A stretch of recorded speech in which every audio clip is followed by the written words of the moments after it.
Demons can sometimes use objects as conduits to achieve their desired goal.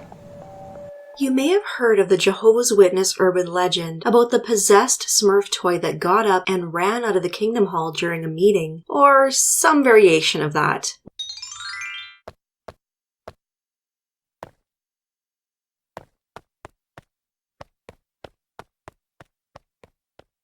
What a silly story. There hasn't been anything that ridiculous printed in Watchtower publications and passed off as legitimate, right? Well, have you read the story of the screaming wedding ring? The title of the video wasn't clickbait. The June 8, 1970 awake in the article Be Alert to the Dangers of Spiritism relates this experience. It is wise also to be alert to objects in the home that are definitely associated with Spiritism and to get rid of them. Recently, a young couple who had been subject to harassment by demons began studying the Bible with Jehovah's Witnesses. The lady of the home was accustomed to hearing noises and seeing figures in the house. When the Bible study would begin, a small bell would be heard ringing. Then, the sound would grow louder and louder until it was impossible to study. Since the family had a history of association with Spiritism, it was suggested that a search be made for objects through which the demons might gain entrance to the home. Even though this was done, the harassment continued. Then, one day the husband noticed that his wife had a chain around her neck, to which was attached a wedding ring that had belonged to her grandmother, who had been a spiritist. So they got into their car and drove down to the water's edge, and soon, out over the water sailed the ring. What a surprise they both had at that moment, for as the ring left the thrower's hand, a voice was heard crying,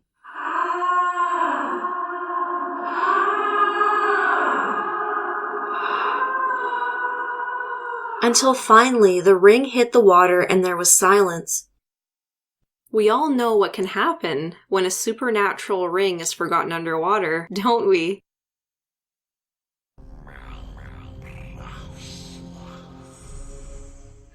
The article continues, now there is peace in the home of this couple. They can study the Bible and attend Christian meetings, and all is tranquil. This illustrates that when such difficulties are being experienced, it is important to get rid of everything that has anything to do with Spiritism. On the next page, take as a warning example the case of a family in a small town in Puerto Rico. They had for some time been bothered with demon attacks, which caused them much distress. Windows would open and shut by themselves, noises could be heard all around the house, and the small child would wake up with teeth marks on her arms, as if some animal had held her arms in its mouth. But then a Bible study was started with this family by Jehovah's Witnesses. As the family began to put on the complete suit of armor from God, the influence of the demons diminished. About a year passed, and all was at peace in the home. Then one evening, when the family returned home from a group Bible study, the father put his Bible and books on a table and said, "We now have the truth and are free, so just let us see if the demons can do anything to us now." Almost at once, books started to fly in all directions. They were put back on the table, and a Bible was placed near the door. But once again, the books began to fly from the table. Since the Bible was not found in the room, the door was opened to see if it was outside. Sure enough, there it was on the steps. Then screams were heard from the daughter's bedroom. She was found almost choking, with her nightdress wound around her neck. The whole family had to take refuge for a while in the home of a minister of Jehovah's Witnesses. What a mistake this father made. He did not oppose the demons, but taunted them, and they accepted the challenge. Do not become overly confident. Continue to pray for Jehovah to deliver you from the wicked one. Look to Jehovah as your refuge. If you have faith in God and the Bible, I've created this video to be as informative as possible about what the Jehovah's Witnesses believe about demon possessions. If you don't believe in it, you can view this as a literary exercise into the Bible and JW beliefs. In the entire Bible, there is not a single instance of an inanimate object being possessed, moved, or manipulated. Not one. Only humans and animals. The Bible warns against practicing Spiritism, but never did it state that the objects themselves were capable of causing harm, moving on their own, or anything of the sort. More on this later. Let's look at some more experiences from Watchtower publications that are as believable as the toy Smurf hightailing it out of the Kingdom Hall. Smart toy. Have you read the story of the possessed music box? The November 22nd, 1964 awake relates the experience of a young couple that were having serious marriage problems, but reconciled after a trip to Italy. On returning from their vacation, this couple brought me a lovely gift, a music box in the shape of a gondolier and ballerina riding on a gondola. He presented it to me and told me it was used in his country to represent good luck in marriage. Despite his spiritistic background, I neglected to attach any deeper meaning to his statement about good luck. Soon thereafter, I began to get ill. My illness increased in severity until gradually my limbs began to stiffen, and finally, my back bent double. I could no longer walk. After repeated doctor's examinations in which nothing could be found physically wrong with me, I was hospitalized for observation and heavily sedated. As a result of prolonged bed rest and heavy weights, my back straightened and I was allowed to go home after being informed by the doctors that there was no obvious cause for my distress despite all the exhaustive tests. As I had to remain in bed, I had a great deal of time to read, and I began the 1964 yearbook of Jehovah's Witnesses, just received. On page 229 of the yearbook, I came to the experience from New Britain concerning a sister's illness caused by demonic activity while she was in possession of a charm bracelet with replicas of horseshoes, wishbones, and so forth. I immediately got out of bed and ran to my family to read it aloud to them. We all saw the parallel in experiences. Especially did I see it because I had had 3 experiences of bed shaking, not realizing what it meant, but had attributed it to my illness and possible faintness. We determined that something in our home was being used by the demons as a medium for their activities. The gift, good luck, music box came to our minds at once. Giving the matter prayerful consideration, my husband removed this from the closet in our bedroom and burned it immediately. I began to get well the next day. We traveled to the circuit assembly in the next town, and back in the 2 weeks following this, involving long hours, with absolutely no recurrence of any symptoms of my former illness, the recovery was spontaneous and complete. How grateful I am to Jehovah and to his organization for recording the yearbook experience, which alerted us to a good luck charm as a contact for the demons. In view of what is recorded at Isaiah 65 verse 11, objects expressly made for good luck must be regarded as instruments of false religion. We'll read that yearbook experience later, but let's finish off this article. One of Jehovah's Witnesses living in California related this experience. A fellow employee of mine told me how he was awakened at 1 o'clock in the morning by an arm reaching into his bedroom window to rattle the Venetian blinds in a seemingly determined effort to disturb him. His wife saw and heard the same thing. He and his wife had similar experiences from time to time, but he did not dare tell anyone else about them for fear of being laughed at. I had previously witnessed to him, and so he confided in me. Remembering the article in the Watchtower of March 15, 1963, on resisting wicked spirit forces, I brought this man a copy. With great joy, he read the article. Immediately, he rounded up all suspicious items in the house, anything related to demonism. Among the various items were a Ouija board and his wife's book on astrology. All were promptly hurled into the fireplace and burned. This person has not been afflicted with demon experiences since then, and a Bible study was started in his home. It's funny the items were burned in this experience, whereas I've heard stories about demonized items being impervious to fire. Maybe only some demons are fire type, like they have different classes like Pokemon. Speaking of Pokemon, I was at a circuit assembly in the early 2000s, and there was a talk where the brother specifically called out Pokemon by name. He said it was short for pocket demons. Afterwards, I was made to throw out my card collection. I had a Charizard. Were you made to throw away any toys or items because they were believed to invite demons into the home?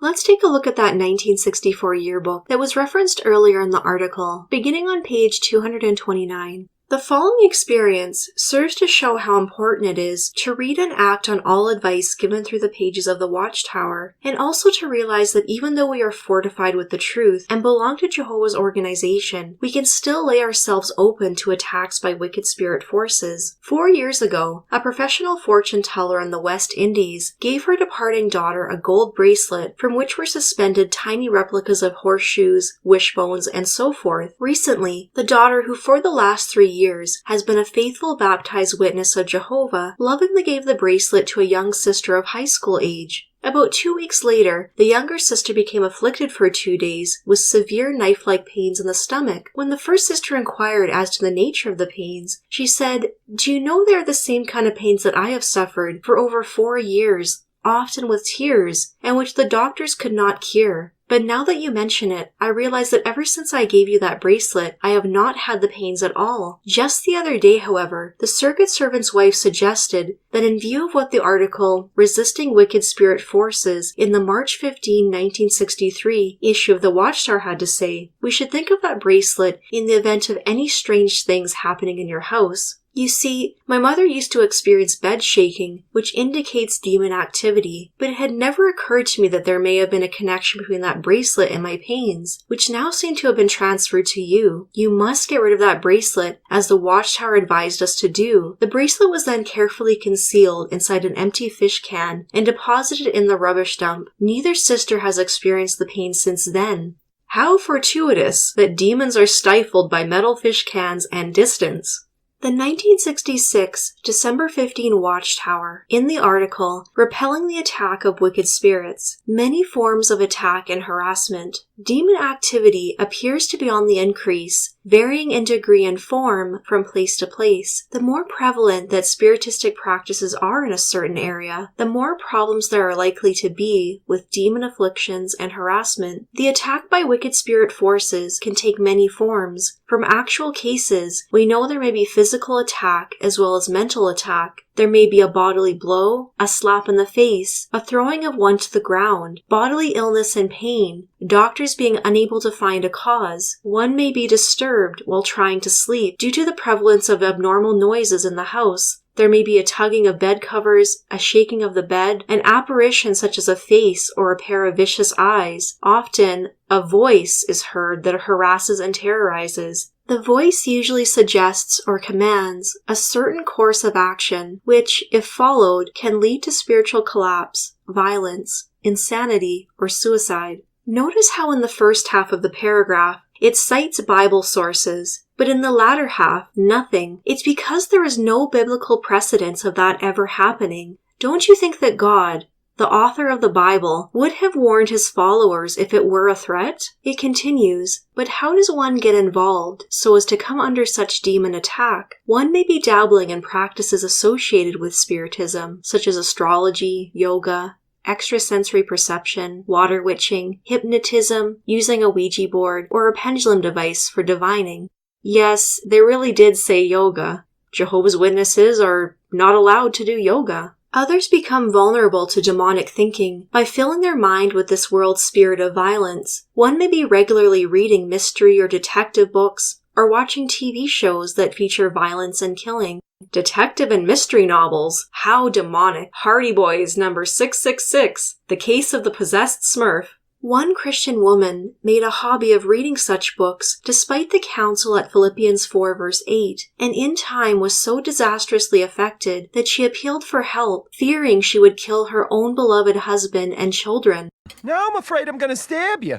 Some do not seek help, but yield to the compulsion to kill, as we so often read in the newspapers. For example, the New York Times of November 18, 1965, told about a youth who shot 4 persons, killing 3 in a bank robbery. He was driven, he said, by a compulsion that took visual form in his mind last May. A picture of himself shooting 4 persons, including a woman, as they lay on a floor. In June, he said it seemed there was nothing else in his mind. He said his pistol jammed with the first shot and I wanted to run out of the bank, but it seemed like someone was pulling on me. The youth responded, I couldn't go. I had to shoot them. I must point out that nowhere in this entire article does the Watchtower even suggest that there may be mental issues at play and seek medical help. Not once. Anything bad is because of demons.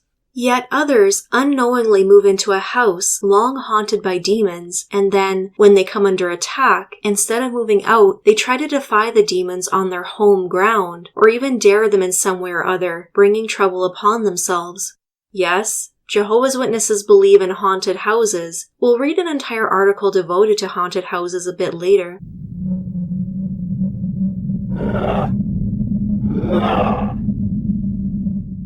It is very frequently found that one who is having difficulty with the demons has a relative or acquaintance engaged in spiritism. Further investigation usually reveals that such a one has received a gift from the one who is under influence by the demons. Soon after the object or article was brought into one's house, trouble followed. Sometimes, after a spiritist dies, a surviving relative unwisely takes the household effects of the spiritist into his own home, with tragic consequences. False religious pictures and symbols have also been implicated. I remember I wasn't allowed to buy stuff at garage sales or thrift stores in case the items were demonized. Did you have any weird restrictions like that growing up?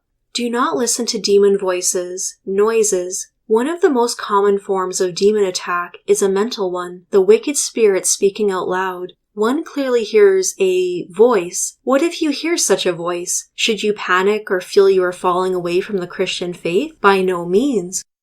Again, if you're hearing voices, it's because of the devil and demons, not because you need to see a health specialist. Demon voices may try to break up Christian marriages. In one case, when the husband had to work late, he would phone his wife. Afterward, a voice would stir up doubts in the wife's mind by saying audibly to her, You see, he is going away with some other woman. He has no love for you. Believing any demon voice will cause havoc in one's marriage and spiritual life. Believe God and you will have success. Sometimes a demon does not speak audibly, but tries to force his wicked suggestions upon one's mind. One may hear an authoritative statement in his mind. It is persistent and foreign to one's Bible-based beliefs. The suggestions are always opposed to God's truth. If you hear voices or demon-caused noises, what can you do? Turn your attention to the things of God. Refuse to listen to the demons. Dull your ear to them, mentally speaking, and immediately appeal to Jehovah God in prayer for deliverance. Proverbs 18 verse 10 says that the name of Jehovah is a strong tower, and the righteous will run into it and be protected. So if demons make attacks upon you mentally, the thing to do is to exert yourself mentally in the opposite direction and forcefully brush aside these demonized impressions and actively start one's mind working with the things of God's word, even quoting scriptures out loud or in a subdued tone. Good Lord, protect and watch over me as a shepherd watches over his flock.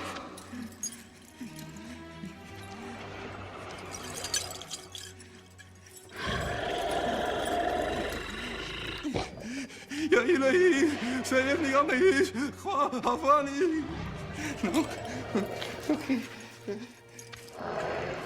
Chocho, Musa, Baum. Chocho, Baum.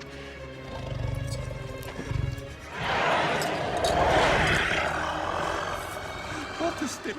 Household objects. One under demon attack should calmly, not in hysteria, investigate his house and household articles. In some few cases, the house may be the cause of trouble, and the best thing to do is move out. Some demons delight in haunting a place, so if you experience trouble shortly after moving into a house, investigate. Was the house unoccupied for a long time? Why? Did people frequently move in and out? Why? Does it have a history of being haunted? Neighbors usually know, though the seller of a house almost always keeps the fact concealed. But if a house has a clean history, instead of moving out, investigate objects in the house. If you at one time practiced black magic, witchcraft, or other form of spiritism, did you burn up all articles relating to demonism upon learning of God's truth? Get rid of every vestige of demonism. What did the early Christians in Ephesus do? On learning true Christianity, they burned up all their magic books. Even though their value was an astounding 50,000 pieces of silver, it would have been exceedingly dangerous to keep such works on how to perform the magical arts. In fact, to keep any appendage of demonism is perilous. One must be absolutely free of any relics of spiritism so as to allow the demons no beachhead. A vital question to ask if one experiences trouble with the demons is, have you accepted any gifts from relatives or persons who dabble in spiritism? Any kind of article from such a person can cause trouble. In some actual cases, it has been a radio, a sewing machine, a pair of shoes, jewelry, a good luck charm, a bathrobe, a blanket, a book. One woman woman had her bed tipped up at night when she tried to sleep on a mattress given her by her spiritualist mother. A young woman had a fever of 106 degrees when wearing a garment given her by a spiritualist. Another Christian woman kept a handbag given her by an aunt who was a fortune teller. Using the handbag in the ministry, she experienced powerful thoughts of, "Go home." Bad thoughts rushed into her mind, almost audibly, all of them anti-kingdom. She could not understand herself as these negative thoughts entered her mind as if by telephone, so that she complained of hearing herself think. Only after getting rid of the handbag did she get relief. Sometimes keeping a letter from a spiritistic relative has brought trouble. Some persons have reported gaining relief by burning letters from relatives who dabble in spiritism. Even if an article from a spiritist is an expensive one, is keeping it worth the danger? One woman was tormented for years by the demons. Finally, she got rid of many household effects that came from a spiritistic relative. The material loss, she wrote, was worth the peaceful calm that came over our house and family. That objects from spiritists are implicated is clearly evident because relief almost invariably follows getting rid of them. The principle is similar to that used in sorcery, in which the demonist wishing to cast a spell will transfer an object into the possession of the intended victim. However, sometimes objects through which demons make contact resist burning, indicating demonic anger at efforts to destroy them. Some persons have found it difficult to burn up Ouija boards or books on occultism. Others have reported experience similar to that of the woman who had much distress at home after wearing a dress originally belonging to a witch. Learning of the source of trouble, she set out to burn it. We poured gasoline on it so it would burn quickly, but what amazed us very much was the fact that the dress did not want to burn. Ah, those must have been the fire type, hokey demons. Persist in your efforts to get rid of suspicious objects, and relief in some measure usually follows. When investigating objects, be reasonable, however. Do not burn up everything in fearful panic. Pray for Jehovah's direction in your investigation, and he will deliver you from the wicked one. Further on, it continues, aid from mature Christian brothers. Do not try to fight this warfare alone. Seek aid, never from any spiritist, but from your mature Christian brothers. Do not hold back, feeling they will not believe what is happening. They know the demons are more active than ever before, and these brothers will understand and give you help. Not only will they pray for and with you, but they will study this and other articles with you, helping you to analyze your suit of spiritual armor to see if it is complete. Be frank with them. Probing questions may help you to locate possible causes of trouble. They may ask about gifts received, about the time the trouble began, also about your house, relatives, associations, and morals. They may explore, too, your motives. Are you sincerely resisting, or is there a trace of pride due to the attention the demons are giving you? Is one resisting only in a half-hearted way? So your brothers will make a diligent effort to determine the cause of the problem. The footnote refers us to the June 22nd, 1965 Awake in the article entitled, Are Haunted Houses Hoaxes? From almost every part of the earth come reports of haunted houses. The strange goings-on are almost identical, regardless of the country, not confined to any particular time period. Accounts of haunted houses date throughout the centuries, one going back to the 9th century BCE. It must be admitted, says one encyclopedia discussion of haunted houses, that there is an element of mystery which calls for elucidation, and which the most scientific and critical minds have hitherto failed to make clear. Which encyclopedia are they quoting from? Weird that they don't specify, right? It's from the 1920 book, An Encyclopedia of Occultism by Lewis Spence, completely unbiased and peer-reviewed, right? For what it's worth, he was also the author of Occult Causes of the Present War, a book on Nazi occultism. The article continues, It would be a simple matter if one could say that all these cases are hoaxes. Certainly a number of hoaxes have been uncovered, but what about the many men of integrity and note who have reported cases of haunted houses? What about those numerous cases that have been thoroughly checked out by police, detectives, or scientists, and in which no human responsibility has been uncovered? Even in the most recent accounts of houses disturbed by flying objects or weird noises, scientists have not been able to solve the problem. In the light of this inability of scientists, there is no reason to doubt the ancient accounts, such as the one reported in the letters of Pliny, the younger governor of Bithynia and Pontica, about 111 CE. In letter 27 of book 7, he tells of an old house in Athens, that rented cheaply because of the persistent sounds of clanking iron or chains, and how a philosopher purposely rented the house because of its very reputation of being haunted. Did you hear that? There is no reason to doubt such accounts. The article continues about experiences with hearing footsteps at night in haunted houses and how even skeptics turn pale with fright. We used to have ghost watching or ghost listening parties and watch our skeptical friends turn pale and dive for cover when the room chilled and the steps started. Other tenants had been driven out of the house by the footsteps. Police never found a prowler and had to mark the case down as a haunted house. In some cases, objects in a house appear, disappear, or fly about in a room. In a house in Dublin, bricks fell down the chimney, hit the floor, and disappeared. While a frightened householder looked on, the hand of the clock disappeared. In 1962, the press told about a house in Indianapolis, Indiana, where glassware would sail through the air, smashing up all over the house. One piece even flew around a corner before shattering. The presence of policemen did not inhibit the glassware from moving about. In fact, one policeman was struck by a glass. Similarly, at a house in Seaford, Long Island, New York, a few years ago, bottles with screw-type caps would suddenly become uncapped and tip over, and objects would move about. Detectives never found any human responsible. One detective watched a sugar bowl sail off a table before his very eyes. Those who would mark down such cases as these as hoaxes must bear this in mind.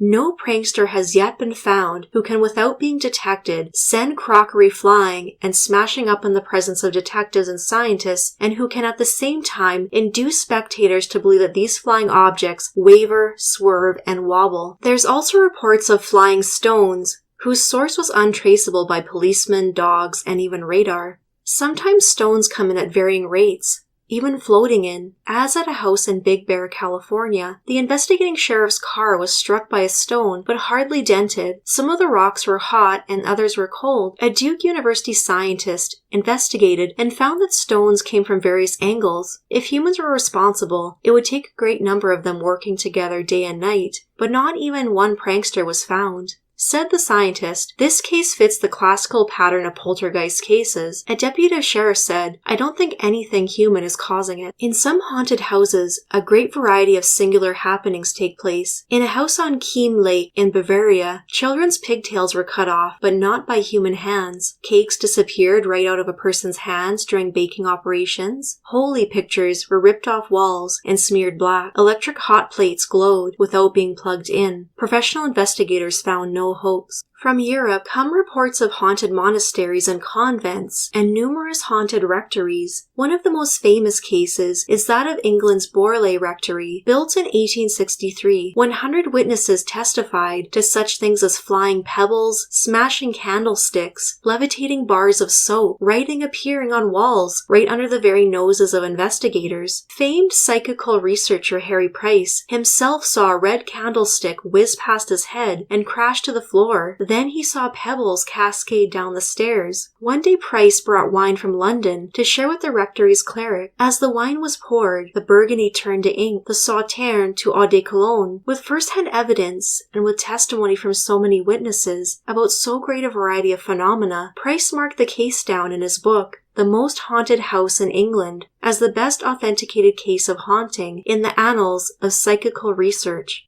Of course, since then, there have been many claims of fraud regarding Harry Price's findings. The book, Pseudoscience and the Paranormal, A Critical Examination of the Evidence, by Terence Hines, writes this: Dingwall, Goldney, and Hall, 1956, demolished the claim that Borley Rectory was ever haunted. They find, by comparing reports in Price's books to the actual statements that witnesses made to Price, and which are still preserved, that Price distorted and embellished reports to make them much more dramatic than they actually were. Their investigation also made it clear that during the period in which the seemingly paranormal goings-on were at their peak, Mrs. Marianne Foister, wife of the Reverend Lionel Foister, who lived at the rectory from 1930 to 1935, was actively engaged in fraudulently creating these phenomena. Price himself salted the mine and faked several phenomena while he was at the rectory, when such phenomena were seen by others, as in one case where a glass of water mysteriously turned to ink. They were embellished embellished and entered Price's books as further evidence of the reality of the haunting. Dingwall et al. 1956 find a non-paranormal explanation for nearly every incident reported from Borley. The very few that go unexplained do not constitute support for the reality of the haunting any more than the irreducible minimum number of unexplained UFO sightings constitute evidence for extraterrestrial visitation. Rather, they are merely cases about which not enough is known to arrive at the correct explanation. In any case, as was shown in Chapter 1, the burden of proof should not rest on the skeptic. In their conclusion, Dingwall et al. 1956, page 168, state that when analyzed, the evidence for haunting and poltergeist activity for each and every period appears to diminish in force and finally to vanish away.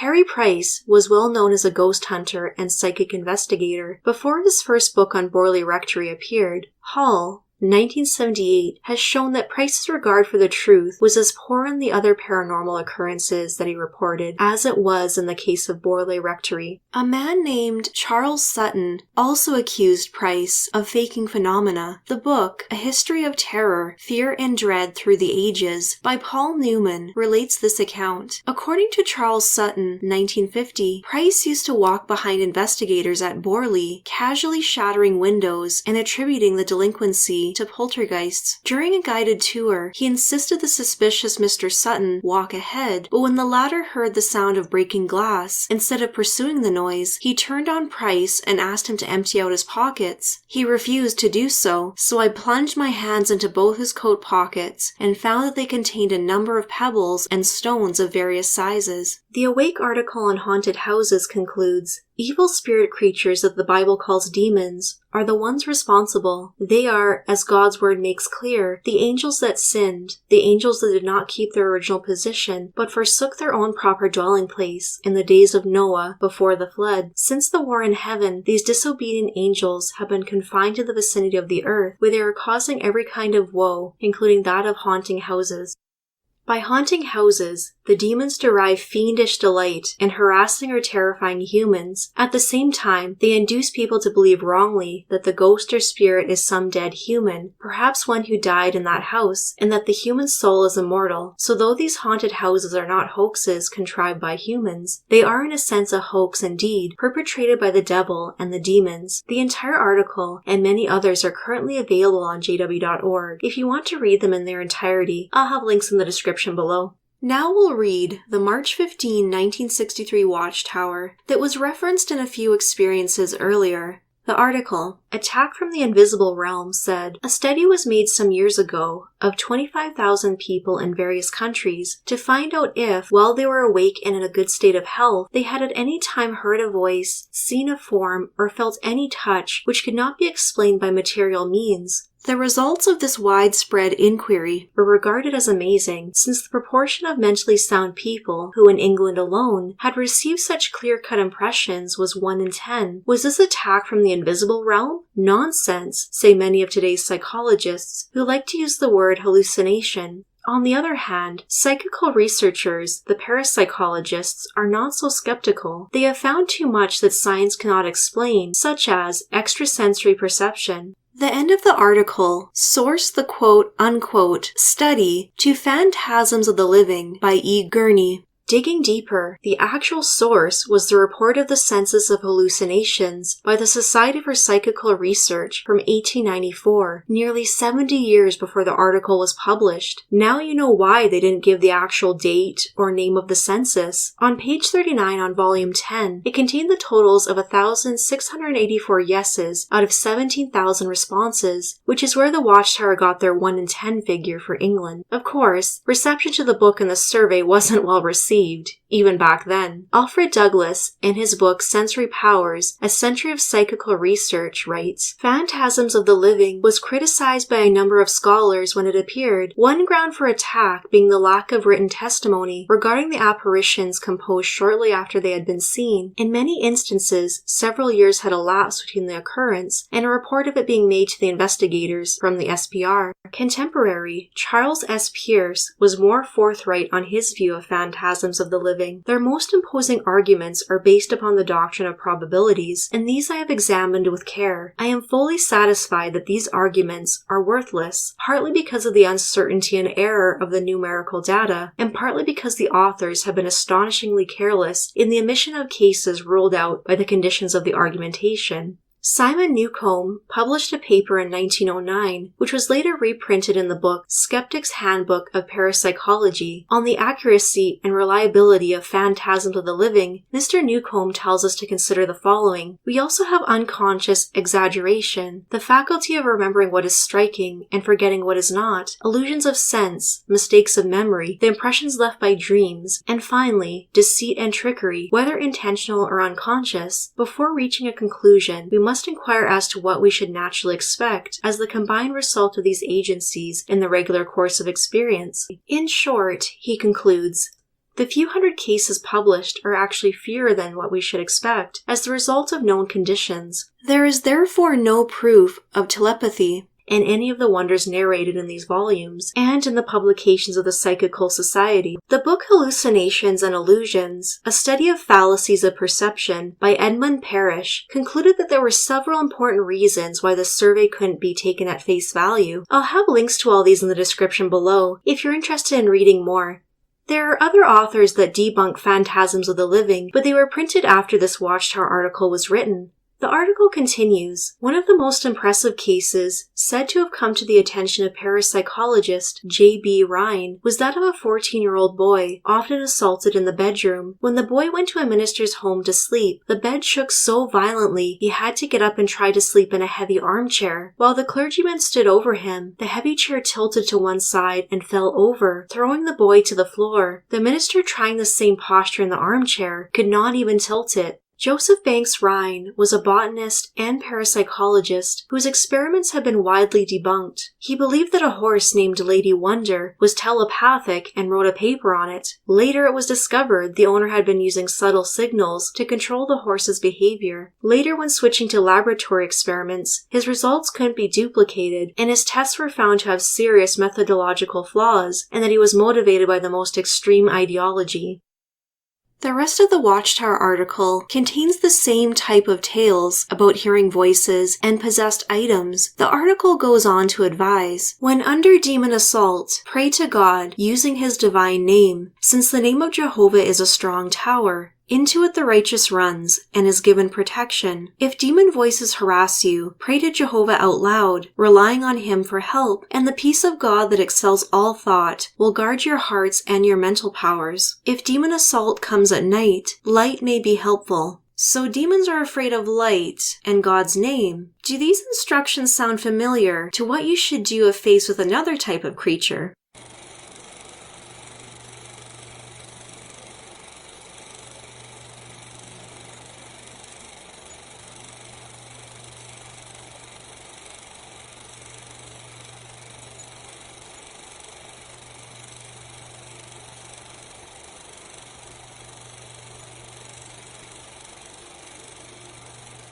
The book Good News to Make You Happy said, anyone who comes under demon attack would be wise to remove from his person and from his home any items that may have had a connection with demonism. Wicked spirits have been known to come back to such items and to attack the owner by making him ill, weak, or fearful. When Paul preached in Ephesus, new believers there took a course of action that was richly blessed by Jehovah. Quite a number of those who practiced magical arts brought their books together and burned them up before everybody. Thus, in a mighty way, the word of Jehovah kept growing and prevailing.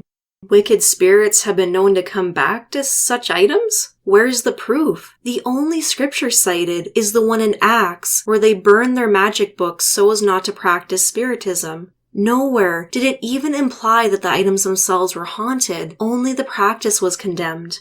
Finally, in 1986, they raised the possibility that hearing voices could be a medical issue. In the September 8, 1986 Awake, it said, but knowing that mental illness is a disease helps one to have a balanced view of it. Irene, for example, feared that her illness was caused by an attack by the demons. While it is possible that in some cases demonic forces are involved, the Bible does not teach that all illnesses are caused by the demons. More often than not, when a person hears voices or manifests bizarre behavior, an illness such as schizophrenia may be involved. The October 15, 1988 Watchtower stated, "Some victims of mental difficulties fear they are under demonic attack, claiming at times to hear voices. True, the demons have been known to make sane individuals behave irrationally. There is no proof that the demons are involved in most cases of bizarre behavior, any more than that they are involved in all cases of speechlessness, blindness, and epilepsy. Yet back in Bible times, the demons sometimes caused, or at least aggravated, these very ailments. The Bible makes a clear distinction, though, between those who were ill and those demon-possessed. Obviously, then, the vast majority of cases of blindness or epilepsy today are caused by physical, not demonic, factors. The same, no doubt, can be said of most cases of mental distress. And the May 1st, 2003 Watchtower questions from readers ask, if a Christian hears voices, does that necessarily mean that he is under demon attack? No. While demons have been reported to manifest themselves in that way, many individuals who hear voices or experience other inexplicable, disturbing sensations have learned upon investigation that they have a medical problem. It is reported that some who suffer from schizophrenia, a disease often treatable with medication, hear voices or experience other symptoms that could appear to be something uncanny. Other physical conditions may also cause mental confusion that some could mistakenly think is caused by demons. Hence, while an individual who reports hearing voices or who has other disturbing sensations may not want to discount demon harassment, he should definitely be encouraged to consider investigating whether there is a physical explanation for what he is experiencing. So while they finally bring up mental illness, they do not disclose that it still may be demon harassment. Who can forget this brochure, Spirits of the Dead, originally printed in 1991, with a later edition coming out in 2005. Jehovah is far more powerful than Satan. If you serve Jehovah, he will protect you from the demons. Spells will not work on you. For example, in Nigeria, 3 powerful witch doctors cast spells to kill a witness of Jehovah who refused to leave town. When the spells failed, one of the witch doctors became fearful, went to the witness, and begged for mercy. If the demons harass you, you can call on Jehovah by name, and he will protect you. But in order for you to have God's protection, you must completely break free from everything associated with spiritism and demon worship. Worshippers of God in ancient Ephesus did that. They collected all their books on magic and burned them. God's servants today must do the same. Rid yourself of charms, amulets, protective strings, fetishes, magic books, and anything else connected with spiritistic practices. So Jehovah's Witnesses believe that calling out God's name is a protection. Stop and analyze how silly that is. The demons, hell-bent on torturing humans, are suddenly reminded that there is a powerful God and recoil in terror? Thanks for reminding me. I totes forgot. My bad. Again, they cite the verse in Acts 19, but nowhere did the verse imply that the items themselves were or could be possessed. Permit me to go off on a tangent here, as I was reminded of something as I was flipping through this brochure. Does this picture on page 9 look familiar? It was also in the You Can Live Forever on Paradise on Earth book. Do you know the backstory to this? That's Pascal Petit, a Playboy model from the 1960s. I think a Bethel artist might have had a crush on her. The July 2008 Awake, in the article, Why You Should Beware of Spiritism, contends that items need to be discarded based on your feelings. To protect ourselves, we need to keep free from everything connected with spiritism. Thus, Jehovah God directs his servants to avoid the following practices. There should not be found in you anyone who employs divination, a practicer of magic, or anyone who looks for omens or a sorcerer, or one who binds others with a spell, or anyone who consults a spirit medium, or a professional foreteller of events, or anyone who inquires of the dead. For everybody doing these things is something detestable to Jehovah. In harmony with those words, many have taken steps to protect themselves by discarding any books or other objects related to spiritism. Says Ken, who broke free from Spiritism, I went through all my belongings and destroyed everything I felt was bad. The Jehovah's Witness religion is now about feelings and emotions rather than being rooted in facts and logic. Here's a clip from JW Broadcasting. Emma and I were so worried about her Bible study, Palesa. She had spent another sleepless night after again hearing her dead grandmother's voice, plus the sound of slamming doors and items crashing in the house. Palesa put an amulet on her baby's wrist for protection, but the terror continued all night long. Of course, it wasn't really her grandmother, and nothing in the house was broken, but the attack was real.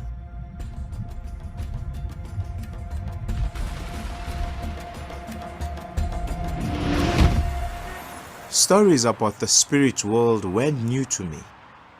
Our neighbors, the people I work with, the people in our territory, almost everyone believes in spirits, whether they admit it or not. No, more than believe, they fear them. I had only been studying the Bible about 6 months longer than Palesa. But my study had proved to me that wicked spirits are here on earth, that they try to interact with people, and that they are dangerous enemies. Emma called the elders for help. She didn't want us to handle a situation on our own. As Emma told the story, I had to speak up and tell the elders that she was leaving things out. But I was surprised when the elders said they didn't need all the details. They explained that while we are aware of the danger that demons pose, we do not spend time talking about their activities. The elders explained to Palesa that the string around her daughter's wrist is not part of the armor from God. Instead, it is giving Satan an opportunity to continue to harass the family. Emma reminded Palesa of how urgent the situation was. But only Palesa could decide what she would do.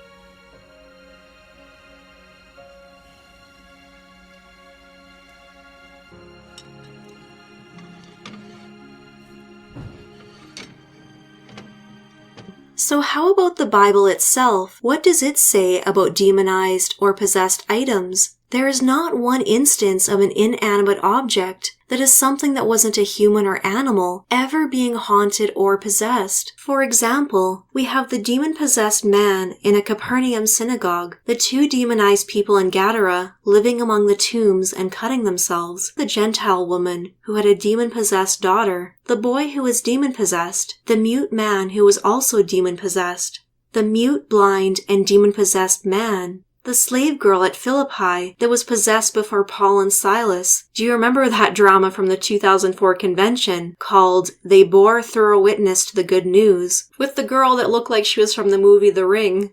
Paul, Silas, that servant girl who has a demon spirit of prediction is coming this way again. Every time we go down to the river to the place of prayer, she comes and calls out after us. Some in the marketplace are wondering if she's making her predictions in the name of Christ. It confuses the crowd when she apparently supports us in the ministry of salvation.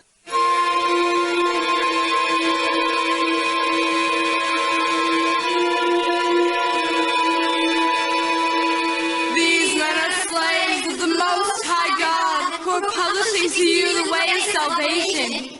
These men are slaves of the Most High God. These men are slaves of the For Most too many days, she has been following us and calling out after us. I'm getting tired of it. Me too. I order you in the name of Jesus Christ to come out of her.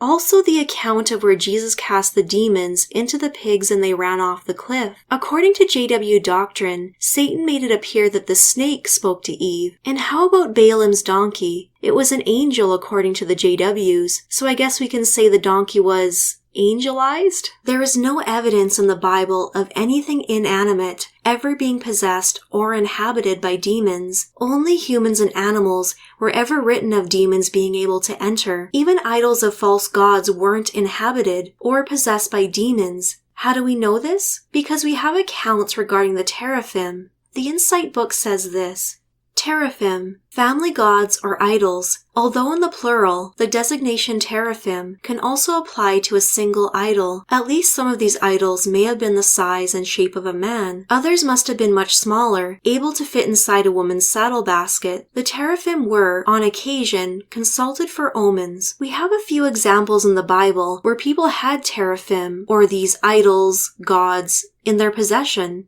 The first is Laban. He was Rebekah's brother, Rachel's father, and Jacob's father-in-law. If you recall the story, Rachel stole the household idols without Jacob knowing. It was in their possession. Was there any mention of them being plagued by demons? Did earthen vessels fly around their tent? Or how about Michal, Saul's daughter and David's wife? She also kept a teraphim among her possessions. Did any chairs or tables go flying across the throne room? Did she hear any voices? Do you think if inanimate objects themselves were capable of being possessed and controlled by demons, there would at least be one mention of it in the entire Bible? Jehovah commanded his followers not to have any idols or carved images, but nowhere did it state it was a conduit for demons or that they were able to be possessed by them. It was the worship of them that was condemned, and having them in their possession would be a source of temptation to break the command of not bowing before any false gods. I say this with all sincerity and without sarcasm or malice. If you are hearing voices or seeing doors or cupboards open and close spontaneously and items flying across the room, please see a real doctor or health specialist.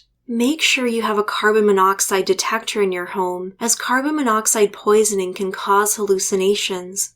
If you find yourself awake in bed but suddenly can't speak, or even more, as though you were being held down, please read about sleep paralysis and its effects. I get it. The fear of demons, as taught by the Jehovah's Witnesses, can be overwhelming. It wasn't until a couple of years after I had started waking up and researching that I dared even click onto the exjw subreddit. I was legitimately frightened. I thought the act of visiting a so-called apostate site would unleash a demonic storm in my house, but nothing happened. Maybe it was because I had the lights on. Please like, share, and subscribe. Special thanks to Blah Blah Black Sheep and Eric Hensley 67 for the YouTube super thanks, and 96 T5 Wagon, B Biddy, Jesse Otto, and 2 anonymous supporters for buying me coffee. Thank you for watching and see you in the next video.